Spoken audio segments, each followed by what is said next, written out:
London, 1875. A constable hears commotion on Oxford Street. He pushes through a crowd and finds a well-dressed woman crumpled on the pavement, her massive crinoline skirt spread around her like a deflated bell, her face pale as porcelain. The constable doesn't panic, doesn't call for help. He just reaches into his uniform pocket and pulls out a small brass container, no bigger than his thumb. He unscrews the cap, releasing a sharp smell that makes bystanders step back, waves it under her nose. Her eyes flutter open immediately. Another lady revived. Just another day on patrol. Welcome to Hearts and History. I'm so glad you're here tonight. Get comfortable, pull those blankets up, and let your mind wander back to Victorian London with me. If this story helps you drift off peacefully, hit that subscribe button. I'd love to have you back tomorrow night.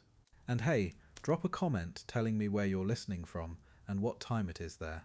I love knowing this community spans the globe. Tonight we're exploring something that sounds completely bizarre. Why Victorian police officers carried special equipment just to wake up unconscious women. An epidemic in Victorian streets. Picture this. Fainting wasn't an emergency in Victorian cities. It was Tuesday.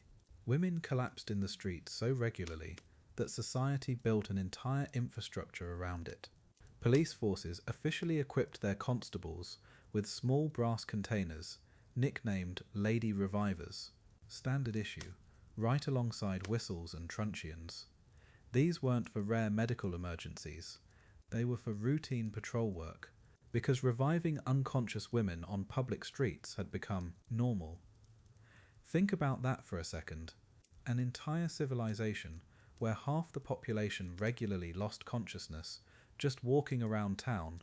What created this epidemic? The perfect storm of Victorian life. First, the corsets. Not just any corsets. Tight lacing fashion demanded 17 to 19-inch waists. Sometimes smaller. Women cinched whalebone stays so tight that maids would brace a knee against their backs to yank the laces. Ribs displaced inward. Lungs squashed, reducing breathing capacity by 30%. Heart struggling to pump through compressed bodies. One Victorian woman reported she could only eat 2 bites of biscuit. There wasn't room under her corset for more. But that was just the beginning of the problem. A properly dressed Victorian lady wore 15 to 20 pounds of fabric, chemise, drawers, corset, multiple petticoats with steel hoops, heavy outer skirt, bodice, jacket, gloves, bonnet, boots. Try functioning in that load with no air conditioning, crowded streets, poorly ventilated shops. Now add the poison. 80% of wallpaper contained arsenic. Green dress dyes, arsenic. Makeup, lead, mercury, arsenic. Even wine was contaminated. Women were chronically poisoned by their own surroundings. And guess what arsenic poisoning causes? Headaches, cold sweats, nausea, and fainting. The wealthy suffered most because they could afford these luxuries. Here's the twisted part. Fainting became fashionable. Upper-class women were supposed to embody delicacy as proof of their refinement. Swooning gracefully demonstrated you were too ethereal, too sensitive for harsh physical reality. Working-class women who laboured in factories rarely fainted because they couldn't afford to, literally or socially. But a lady who needed rescuing? That confirmed her proper feminine fragility. Some historians think fainting became partially performative. A strategic swoon could excuse you from unwanted situations, or summon masculine attention. The line between genuine medical crisis and social performance got blurry. Enter the smelling salts. The active ingredient was ammonium carbonate, basically controlled ammonia gas that irritated you awake. When it hit your nasal passages, your body was shocked back to consciousness through chemical assault on your respiratory system. For wealthy ladies, smelling salts came in ornate containers called vinaigrettes. Sterling silver, gold, crystal, works of art shaped like tiny fish, shells, walnuts. They wore them on chains around their necks. But what about women who collapsed unexpectedly, or couldn't afford fancy vinaigrettes? That's where police stepped in with their standard issue lady revivers. The protocol was simple. Position the woman safely. Loosen tight clothing if possible within propriety limits. Uncap the brass container. Wave it 4 to 6 inches under her nose, close enough to inhale the fumes, not so close to burn delicate tissues. Revival was usually instant.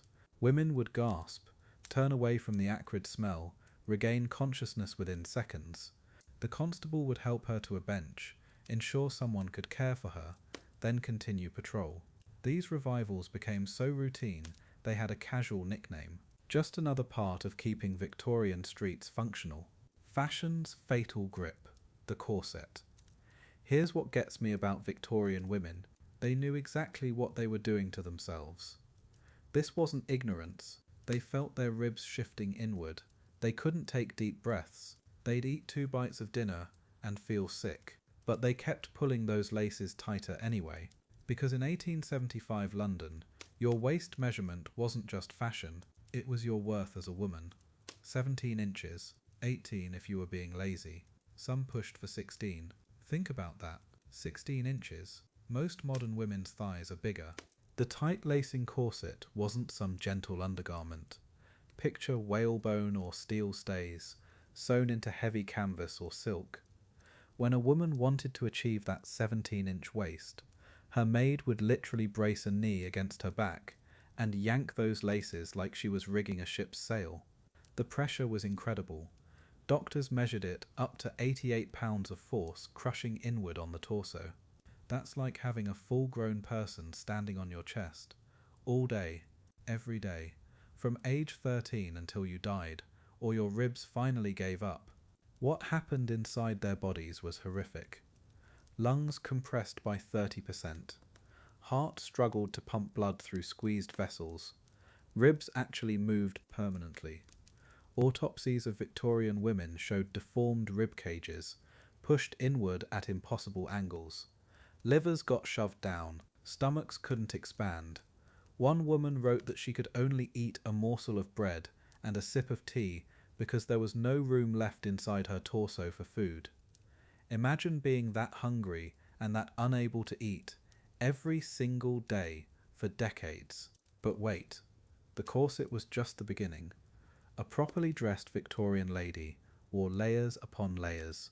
Chemise, drawers, corset cover, multiple petticoats reinforced with steel hoops, heavy outer skirt, bodice, jacket, gloves, bonnet, boots.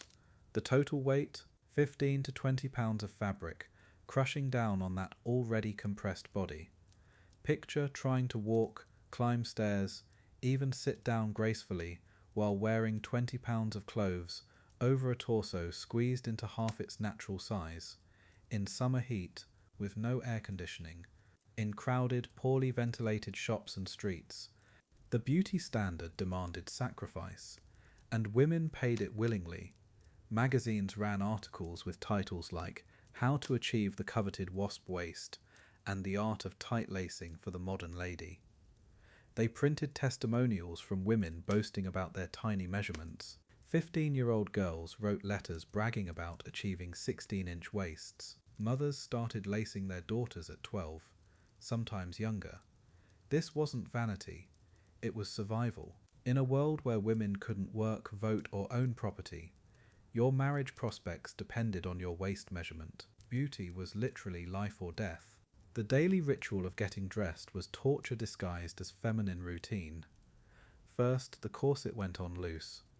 Then came the tightening. Pull, breathe out. Pull harder. Can't breathe? Good, that means it's working. Wealthy women had maids to do the pulling. Middle-class women helped each other. Poor women who couldn't afford proper corsets used rope, string, whatever they could find. The laces had to be retightened throughout the day as the body compressed further. By evening, many women couldn't speak above a whisper because they couldn't fill their lungs enough to project their voices. Society reinforced this madness at every turn. Men praised the wasp-waisted ideal. Fashion magazines featured illustrations of impossibly tiny waists. Department stores held contests for the smallest waist measurements. Working class women who couldn't afford tight corsets were mocked as unfashionable, unsexy, unfeminine. Even doctors, the people who should have known better, wrote articles praising the healthful compression of the female form. The few physicians who spoke out against tight lacing were dismissed as radicals. The pressure to conform was overwhelming. Break your body or break your social standing. Most chose their bodies. But crushing your organs with whalebone was just one piece of the fainting puzzle. Victorian women were also slowly poisoning themselves daily without knowing it. 80% of wallpaper contained arsenic. Green fabrics were dyed with arsenic. Makeup contained lead and mercury. Even wine was contaminated with copper and arsenic. The wealthy, who could afford these luxurious toxins, fainted more than the poor who couldn't. Add crushing corsets to chronic poisoning, pile on 20 pounds of clothing, and throw in some societal pressure to appear delicate, and you've got a perfect storm brewing on every street corner. The weight of Victorian apparel. Picture trying to get dressed in the morning and putting on 20 pounds of fabric before you even step outside your front door. That was daily reality for middle-class Victorian women. Not 20 pounds total, 20 pounds just in undergarments. A proper chemise, drawers, corset cover, at least 3 petticoats, often with steel hoops or horsehair crinolines. And that's before the actual dress, jacket, gloves, bonnet and boots. We're talking about women carrying the equivalent of a toddler's worth of weight in clothing alone. Each layer served a purpose, at least according to Victorian logic. The chemise protected skin from the corset's rough boning, drawers provided modesty, though they were often crotchless for practical bathroom purposes. The corset, well, that was the foundation of everything. Whalebone or steel, cinched so tight that maids would brace their knees against their mistresses' backs to pull the laces. Then came the corset cover to smooth any bumps. 3 petticoats minimum, sometimes 5 or 6. The heaviest ones had steel hoops or horsehair padding. By the time you added the dress, you could barely move. But here's what gets me. This wasn't just fashion. It was a physical prison. Women's lung capacity dropped by 30% in those corsets. Hearts struggled to pump blood through compressed bodies. Ribs bent inward. Internal organs shifted into unnatural positions. One Victorian woman wrote that she could only eat 2 bites of a biscuit because there was simply no room beneath her corset for food. Imagine trying to climb stairs, bend over, or heaven forbid, run for help while wrapped in 20 pounds of restrictive fabric. Every breath was work. Summer was absolute torture. Picture July in London, no air conditioning, crowded streets, and you're wrapped head to toe in layers of heavy fabric. The heat was stifling. Women fainted constantly. Not delicate swooning, actual medical emergencies from overheating and oxygen deprivation. They couldn't raise their arms properly because of the tight sleeves, couldn't sit normally because of the massive skirts. Walking meant carefully maneuvering your hoop skirt through doorways. Getting into a carriage required help. Simple tasks became elaborate productions. And this was considered normal, proper, even beautiful. Fashion wasn't just about looking good, it was a social contract. Every stitch, every layer, every uncomfortable restriction told the world exactly who you were and how much money your family had. Poor women couldn't afford corsets tight enough to deform their ribs. Working women needed clothes that allowed them to actually work. But wealthy ladies, their impractical, heavy, restrictive clothing proved they didn't need to do anything physical. The inability to function normally became a status symbol. Suffering was literally fashionable. The more uncomfortable you were, the more refined society considered you. Now, let's take a walk through a Victorian shopping district, say Oxford Street in 1875. The air is thick with coal smoke and horse manure. Ladies in their heavy layers move carefully along the crowded sidewalks, fans in hand, trying not to trip over their massive skirts. Shop windows display the latest fashions, More layers, tighter corsets, heavier fabrics. The sound of carriages clattering over cobblestones mixes with street vendors calling out their wares. And there's something else, a sense of anticipation in the air, almost electric. The atmosphere is charged with a peculiar kind of drama. Women move like ships navigating dangerous waters, their massive skirts bumping into lampposts and each other. Some lean heavily on companions' arms. Others pause frequently to catch their breath, or fan themselves desperately. There's tension here, the constant possibility that someone might collapse. And everyone knows it. Shop clerks keep smelling salts behind their counters. Concerned glances are exchanged when a lady appears unsteady.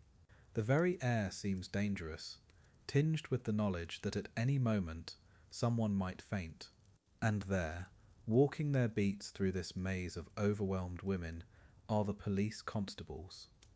Each one carries something peculiar tucked in his uniform pocket, a small brass container, no bigger than a whistle. These aren't weapons or typical police equipment. They're lady revivers, specialized smelling salts containers, issued as standard gear. Because in a world where fashion demanded that women wear 20 pounds of restrictive clothing in all weather, fainting became so common that society simply adapted. Instead of changing the clothes, they equipped the police to wake up the victims. Poisonous beauty, arsenic and the Victorian lady. Picture a wealthy Victorian woman getting dressed for tea. She powders her face with lead-based makeup, straightens her emerald green dress, laced with arsenic, walks past wallpaper, also arsenic, sits in her parlour sipping wine, contaminated with copper and more arsenic. By tea time, she's consumed enough poison to kill a small animal. And this was Tuesday. The richer you were in Victorian England, the more likely you were dying slowly. Your money bought you the finest toxins available. Here's what nobody tells you about Victorian beauty standards. They were literally lethal. Women didn't faint because they were delicate flowers. They fainted because they were being systematically poisoned by everything around them. That porcelain complexion everyone admired, lead makeup. Those gorgeous green fabrics that screamed wealth and status, arsenic-based dyes. The more fashionable your home, the more toxic your environment. We're talking about an entire class of women slowly killing themselves in pursuit of beauty, and they had no idea what was happening to them. Let's start with the wallpaper. By 1860, 80% of British wallpaper contained arsenic. Not trace amounts, industrial quantities, the most popular colour. Scheele's green, created by mixing copper arsenite with other chemicals. It produced this brilliant jewel-like emerald that Victorians obsessed over. But here's the deadly part. Arsenic doesn't stay put. It flakes off, gets into the air, settles on furniture, clothing, food. One analysis found enough arsenic in a single roll of green wallpaper to poison an entire family. Wealthy homes were basically decorated death traps. The clothing was even worse. That fashionable green dress could contain over 60 grains of arsenic per square yard. Think about that. You're wearing poison. It's touching your skin all day. When you sweat, the arsenic leaches into your pores. When fabric rubs against fabric, arsenic dust gets into the air you're breathing. Ballrooms full of women in green gowns were essentially chemical warfare zones. Dancers would literally collapse from arsenic poisoning during waltzes. The more expensive your wardrobe, the more toxins you were wrapped in daily. Then there's the makeup. Victorian women pursued that translucent, otherworldly paleness that screamed refinement. How'd they get it? White lead, pure poison, spread across their faces every morning. Lead acetate, lead carbonate, mercury compounds, all marketed as beauty enhancers. One popular face powder contained so much lead that doctors started seeing cases of chronic lead poisoning among fashionable women. The symptoms? Fatigue, headaches, stomach pain, and yes, frequent fainting spells. Beauty was literally toxic. The price of perfection was slow, invisible death. Here's the cruel irony. Poverty was protective. Working class women couldn't afford arsenic wallpaper, so they lived with plain, safe walls. They wore simple cotton dresses in natural colours, no toxic dyes. They used soap and water instead of lead-based cosmetics. They drank beer or tea instead of contaminated wine. The servant girl scrubbing floors in a wealthy home was probably healthier than her mistress sleeping in the arsenic-lined bedroom upstairs. In Victorian England, money literally bought you a more poisonous lifestyle. Status symbols were death sentences. So when Victorian women fainted in the streets, requiring police officers with smelling salts to revive them, it wasn't feminine weakness. It was mass poisoning disguised as fashion. These women were chronically toxic, struggling to function with arsenic in their bloodstream, lead in their organs, copper corroding their systems.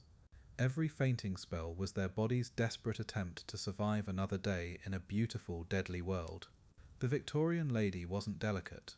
She was literally fighting for her life against her own lifestyle, one breath at a time. The performance of fragility, fainting and social status. Here's what's wild about Victorian society. Fainting wasn't just a medical problem, it was a social currency. The more delicately you swooned, the higher your standing. Think about that for a second. Women literally competed over who could collapse most gracefully. In drawing rooms across London, Manchester, and Edinburgh, ladies would gather for afternoon tea, and the unspoken question wasn't if someone would faint, but who would faint first, and how elegantly they'd do it. This wasn't accidental. Victorian high society had turned female fragility into an art form. The perfect swoon required timing, positioning, and audience.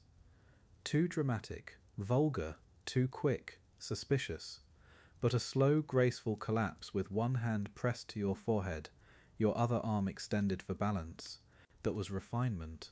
That proved you were too sensitive, too ethereal for this crude physical world. Ladies practiced in their bedrooms. Mothers taught daughters the proper way to faint.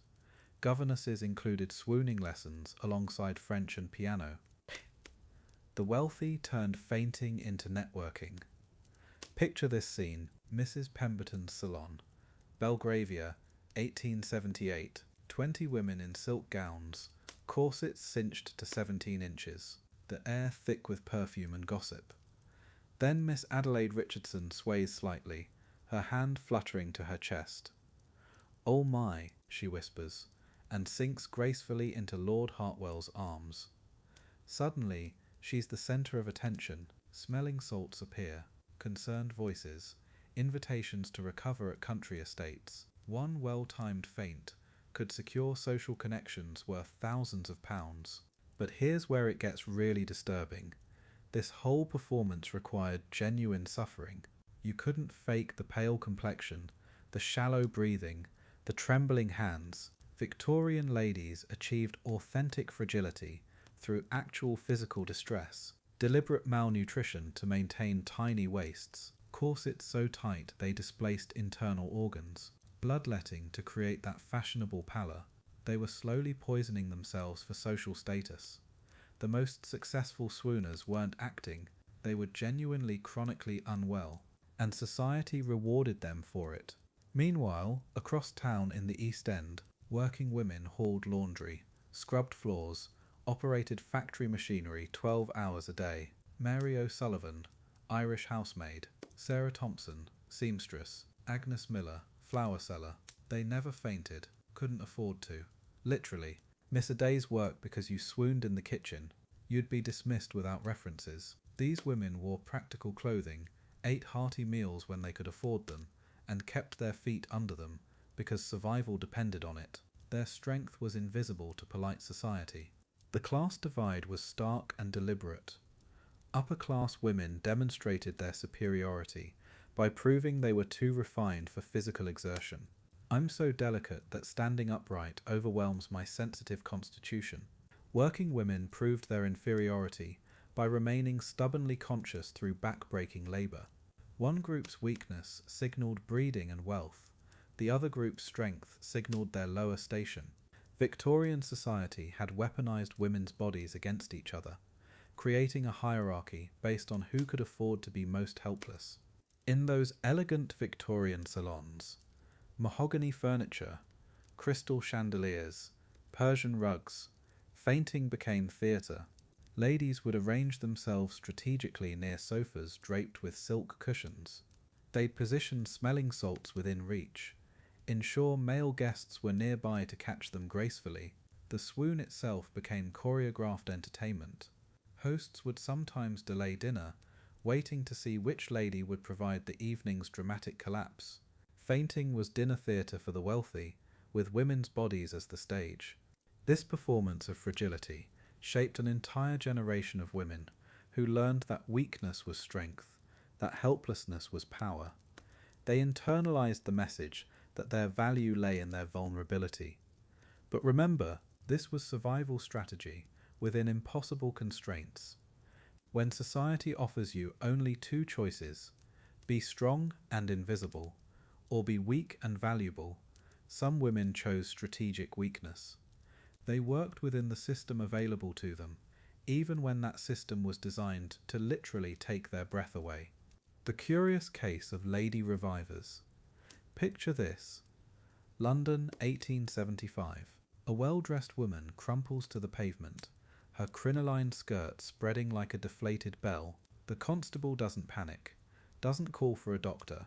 He just reaches into his pocket and pulls out a small brass container, no bigger than his thumb, unscrews the cap, waves it under her nose. Sharp, acrid smell fills the air. Within seconds, her eyes flutter open. She gasps, sits up, thanks him politely. He tips his hat and walks away. Just another Tuesday in Victorian England, where reviving fainting women was literally part of police work. This happened so often that police forces made these little containers standard equipment, right alongside their whistles and truncheons. Think about that for a second. Women fainted in the streets with such alarming regularity that society just adapted.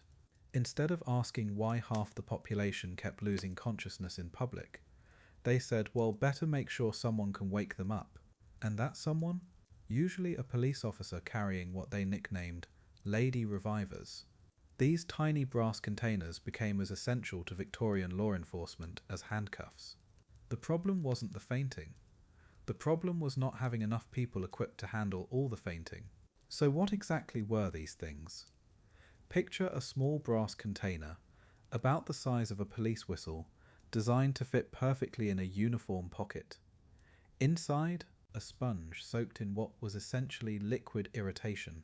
Ammonium carbonate mixed with water or alcohol, sometimes perfumed with lavender to make it less horrifically harsh. The wealthy ladies had fancy versions, ornate silver vinaigrettes, shaped like shells or flowers, worn on chains around their necks. But the police version? Pure function over form. Quick-release screw cap, sturdy brass construction, and one job: shock unconscious women back to awareness through controlled chemical assault on their respiratory system. The science behind this is beautifully brutal. Ammonia gas hits your nasal membranes and immediately irritates them. Your body's response? Automatic, involuntary gasping, deep, rapid breathing. The irritation also jolts your sympathetic nervous system awake, counteracting whatever caused you to faint in the first place. It's not gentle medicine, it's basically your body getting startled back to consciousness. Medieval alchemists called it sal ammoniac, Romans used it, but Victorian society turned smelling salts into an entire industry because they needed them constantly. When your fashion literally stops women from breathing properly, chemical revival becomes a necessity. Police protocol was surprisingly detailed.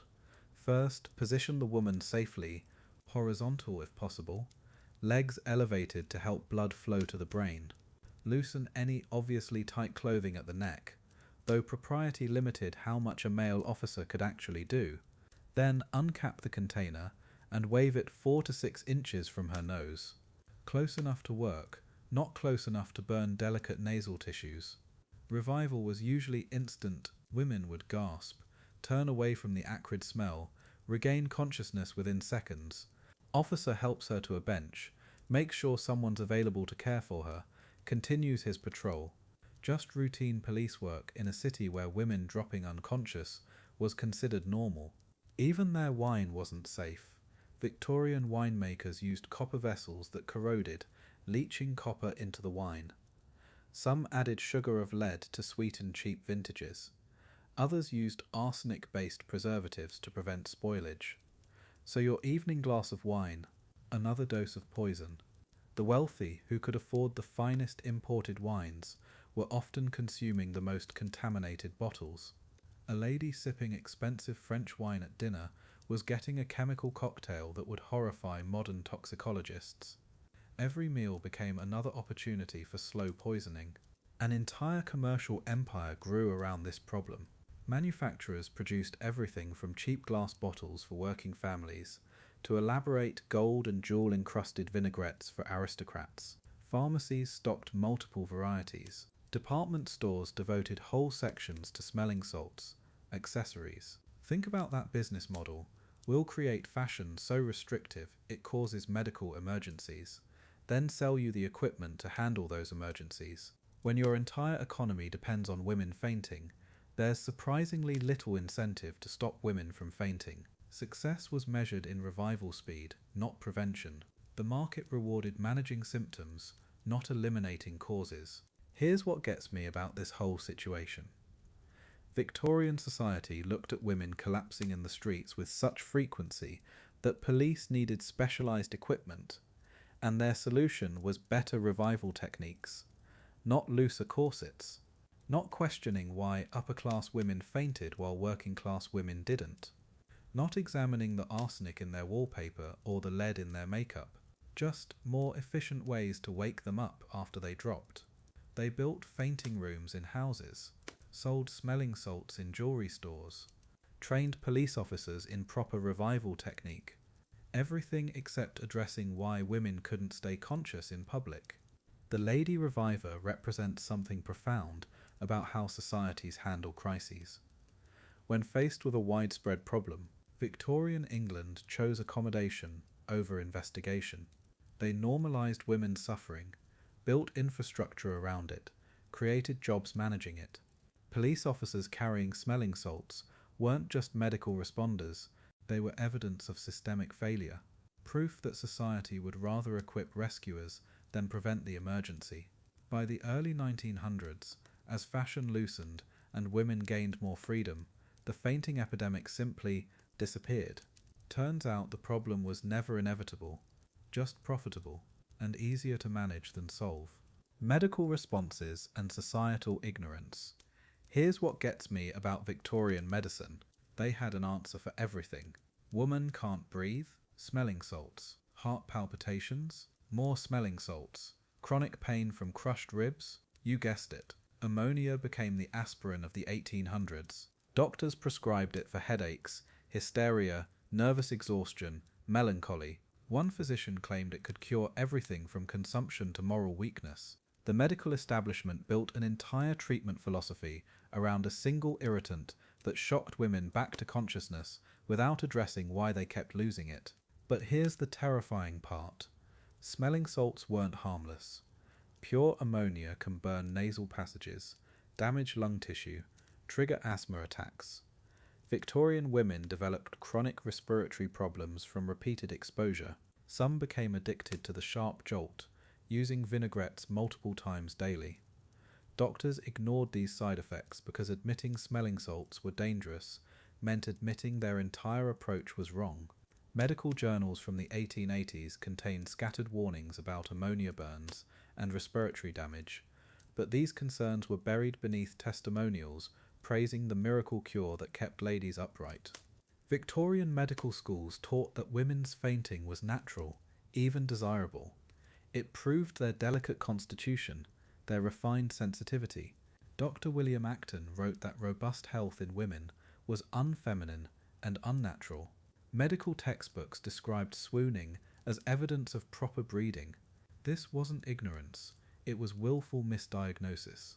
Doctors knew corsets displaced organs, restricted breathing, compressed blood vessels. They had the anatomy knowledge. But acknowledging this meant challenging fashion, challenging social structure, challenging the entire Victorian definition of femininity. Easier to prescribe ammonia and call it medicine. The lecture halls tell the real story. Medical students learned to diagnose female hysteria based on symptoms that were actually oxygen deprivation, organ displacement, chronic poisoning, rapid heartbeat, hysteria, shortness of breath, nervous exhaustion, digestive problems, feminine weakness. They had fancy Latin names for conditions caused by tight lacing, but never connected the dots. Professor after professor stood before classrooms full of future doctors, teaching them to treat symptoms while ignoring causes. It was medical malpractice disguised as scientific authority, systematically taught and systematically practiced. Patients' rooms became theatres of deliberate mistreatment. Women arrived with chest pain, breathing difficulties, digestive disorders, clear signs of mechanical compression. Doctors prescribed bed rest, laudanum, and of course, smelling salts for episodes. They never suggested loosening corsets, never questioned why working-class women rarely suffered these mysterious ailments. Case studies from London Hospital show dozens of women treated for nervous conditions that were actually physical trauma from tight lacing. The medical establishment chose profitable symptom management over challenging social norms. Women suffered while doctors profited from their ignorance. Public health officials knew the truth.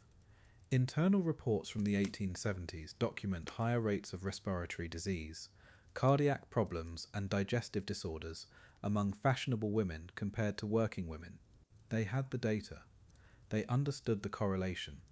But convenience trumped health.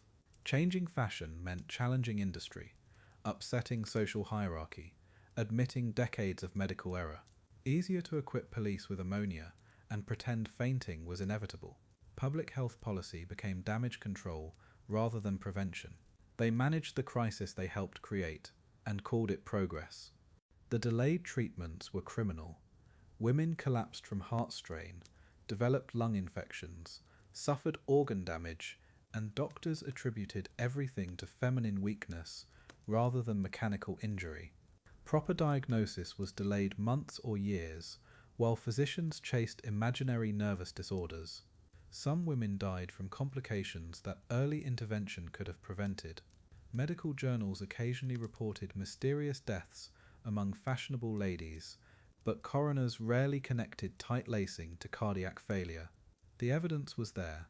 The autopsies showed displaced organs, damaged tissue. But society preferred comfortable lies to uncomfortable truths. That uniformed constable with his brass container. He wasn't helping, he was enabling systemic abuse. Every time police revived a fainting woman and sent her home unchanged, they reinforced the cycle. No questions about her corset, no concern about why she collapsed. Just ammonia, recovery, and back to the same conditions that caused the problem. The Lady Reviver became a symbol of Victorian medicine's greatest failure, treating symptoms while ignoring causes, managing suffering while perpetuating it.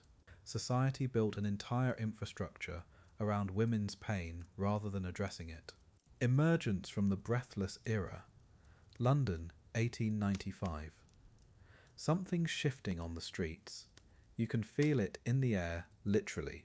Women aren't dropping like leaves anymore. The crowds aren't gathering in tight circles around crumpled figures in crinoline. Constables are reaching for their whistles more than their lady revivers. After decades of building an entire infrastructure around fainting women, Victorian society is finally waking up to something revolutionary. Maybe, just maybe, women don't have to collapse to prove they're ladies. Change is coming, slow but undeniable. The transformation starts with fashion, of all things. Dress reform movements that doctors had been screaming about for decades finally find their audience. Women are loosening their corsets, not abandoning them entirely, that would be scandalous, but giving themselves room to breathe. Literally, the death grip around 18-inch waists relaxes to 20, then 22 inches. Radical stuff. Magazines start featuring articles about rational dress instead of just displaying the latest torture devices disguised as evening wear. You can actually see the difference on the streets by the mid-1890s. Then comes the bicycle craze. This changes everything. You can't ride a bicycle in a corset that's crushing your lungs. You can't pedal through Hyde Park wearing 15 pounds of petticoats. So women start wearing, wait for it, divided skirts. Bloomers, clothing that acknowledges they have legs. The horror, but here's the thing about necessity, it doesn't care about propriety.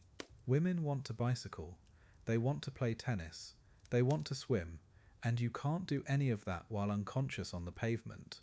Meanwhile, the medical warnings about arsenic are getting impossible to ignore. Doctor after doctor is connecting the dots between green wallpaper and mysterious illnesses. Between fashionable fabrics and chronic poisoning, the evidence is overwhelming.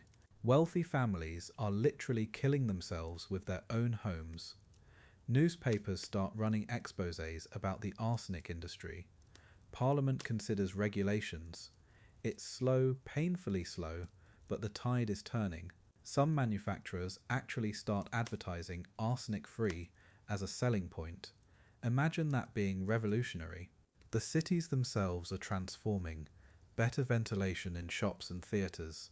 Electric lighting replacing gas lamps that consumed precious oxygen.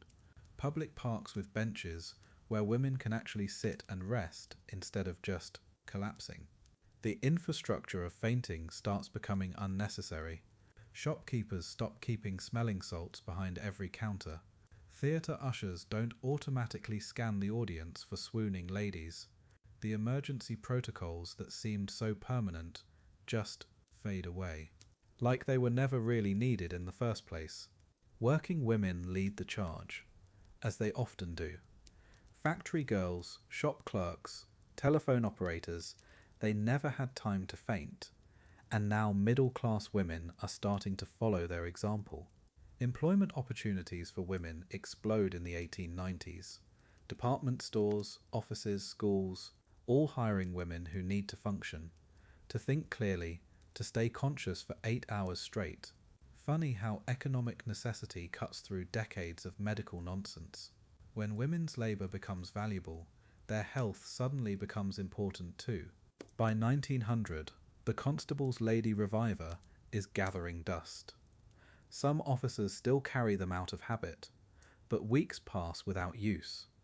The last recorded case in London, a tourist from the countryside, still wearing the old-style corsetry, overcome by the July heat. The constable helps her up, offers the familiar ammonia fumes, but you can tell his heart isn't in it anymore. This is becoming history. The brass containers that once seemed so essential now feel like relics from a stranger, more primitive time. And so ends the breathless era.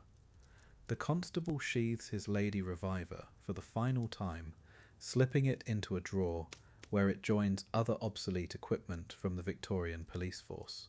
The crisis that seemed so permanent, so much a part of the natural order, simply disappears.